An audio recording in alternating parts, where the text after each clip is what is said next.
नमस्कार प्यारे छात्रों, स्वागत है आपका एक और नई वीडियो में। तो फाइनली यहाँ पर आप वीडियो का थंबनेल देखकर ही समझ गए होंगे वीडियो किस टॉपिक पर होने वाली है। तो वीडियो को ध्यान से देखना। अगर आप कक्षा 9वीं हिंदी का पेपर देने वाले हैं तो हिंदी के पेपर देने से पहले इस वीडियो में दिए गए सभी एक एक प्रश्नों को अच्छे से याद कर लीजिए। तो यहाँ पर आप देख पा रहे हैं सबसे पहला प्रश्न है। सबसे पहले हम सॉल्यूशन की बात करेंगे और बिना किसी टाइम गवाए, ज्यादा आपका टाइम लेने वाले नहीं है, इसलिए आप वीडियो को पूरा देख कर जाएं, नहीं बाद में आपको पछताना पड़े।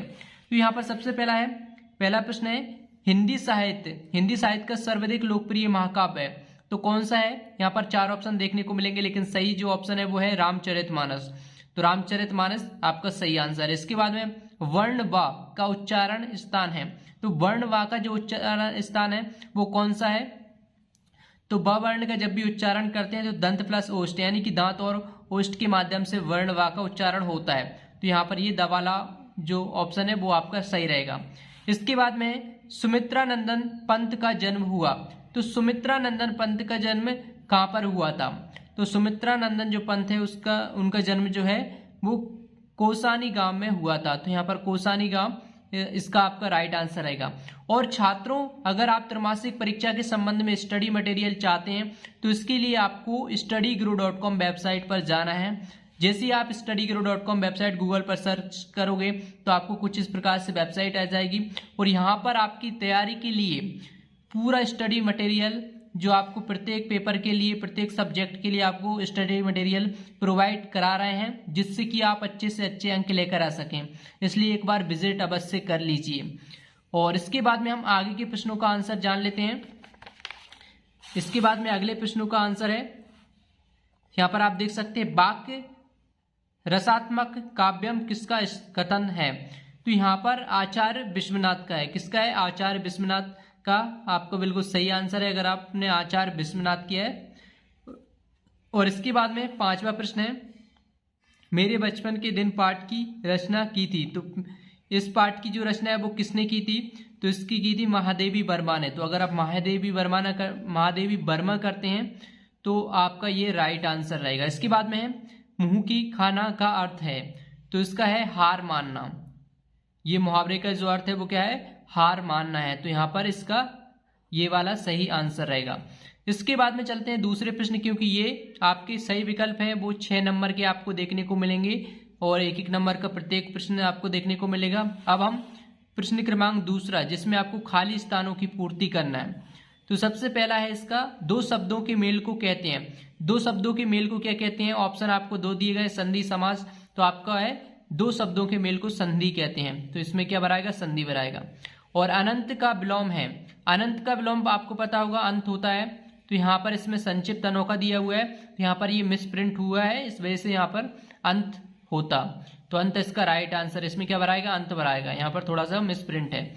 इसके बाद में है गधे का एक छोटा भाई भी है, उसका नाम है, क्या नाम है? बैल या कुत्ता। तो यहाँ पर बैल उसका नाम है। इसके बाद में संचारी भावों की संख्या है। तो संचारी भावों की संख्या कितनी है? संचारी भावों की जो संख्या है वो है 33। अगर आप इसमें 33 भरोगे तो आपका सही रहेगा। बौद्धिक शब्द यानी कि अब 5वां है बौद्धिक शब्द का मूल शब्द है। तो बौद्धिक शब्द का मूल शब्द कौन सा है? बुद्धि है। तो यहाँ पर आपको बुद्धि इसमें भरना है। इसके बाद में अगला प्रश्न है 6वां वाला, रीढ़ की हड्डी एकांकी में कुल मात्रा है। तो इसमें आपको क्या बनना है? इसमें 4 मात्राएं हैं या फिर 6। तो इसका सही आंसर है 6, क्योंकि रीढ़ की हड्डी एकांकी में कुल 6 मात्राएं हैं। तो इस प्रकार से आपको यहाँ पर सभी रिक्त स्थानों की पूर्ति कर लेना है। अब हम देख लेते हैं प्रश्न क्रमांक तीसरा। तो प्रश्न क्रमांक तीसरे में यहाँ पर आपको सही जोड़ियों देखने को मिलेंगी। तो सही जोड़ियों का मिलान किस प्रकार से करना है? तो सही जोड़ियों के सभी आंसर आपको मिलेंगे वेबसाइट पर, जो कि studyguru.com वेबसाइट पर इनके आंसर आप देख सकते हैं। इसके बाद में जो आगे के प्रश्न है उनके आंसर हम देख लेते हैं। और इसके बाद में है प्रश्न क्रमांक 4, एक वाक्य में उत्तर दीजिए। तो एक शब्द या एक वाक्य में उत्तर जानने के लिए यहाँ पर आप देख सकते हैं कवित्री का घर जाने की चाह से क्या तात्पर्य है। तो घर जाने की चाह से क्या तात्पर्य है? तो इसका राइट आंसर क्या होगा? इसका राइट आंसर है ईश्वर से। कवित्री का घर जाने की चाह से क्या तात्पर्य है? ईश्वर से। इसके बाद में ज्ञान की तुलना किससे की गई है? ज्ञान की तुलना की गई है हाथी से। इसके बाद में दोहा के प्रथम चरण में कितनी मात्राएं होती हैं? 13 मात्राएं होती हैं। इसके बाद में प्रबंध काव्य के भेदों के नाम लिखिए। तो प्रबंध काव्य के भेदों के नाम यहाँ पर महाकाव्य और खंडकाव्य है। इसके बाद में संस्मरण किसे कहते हैं? तो इसका आंसर आपको कमेंट बॉक्स में बताना है। अगर आपको पता है तो कमेंट बॉक्स में कमेंट करके बताइए, जिससे कि आपके लेवल को हम चेक कर सकें कि आपका लेवल क्या है, कितनी आपने तैयारी की है। तो इसका आंसर जल्दी से आप कमेंट बॉक्स में कमेंट करके बताइए। और इसके बाद में हिंदी साहित्य के उपन्यास सम्राट कौन है? प्रेमचंद जी हैं, मुंशी प्रेमचंद। तो इस प्रकार से आपको सभी एक शब्द या एक वाक्य के आंसर जो है वो कंप्लीट कर लेना है। अब हम चलते हैं सत्य और असत्य। तो सत्य और असत्य में यहाँ पर आप देखोगे, पहला है अस्तगामों का अर्थ डूबता हुआ, तो यहाँ पर ये सत्य है। और इसके बाद में डांडे तिब्बत की सबसे खतरे की जगह है, तो ये भी बिल्कुल सत्य है। इसके बाद में मीराबाई आदिकाल की कवित्री हैं, ये आपका असत्य है, तीसरा वाला। इसके बाद में सुमित्रा नंदन पंत प्रकृति प्रेमी कवि थे, तो इसका भी आपका सत्य रहेगा। पांचवा है उपमा अलंकार में उप का अर्थ समीप है, तो ये आपका सत्य है। इसके बाद में मात्रिक छंद में मात्राओं की गणना की जाती है, ये भी आपका सत्य है। तो इस प्रकार से ये जो सत्य है ये भी आपके कंप्लीट हो चुके हैं।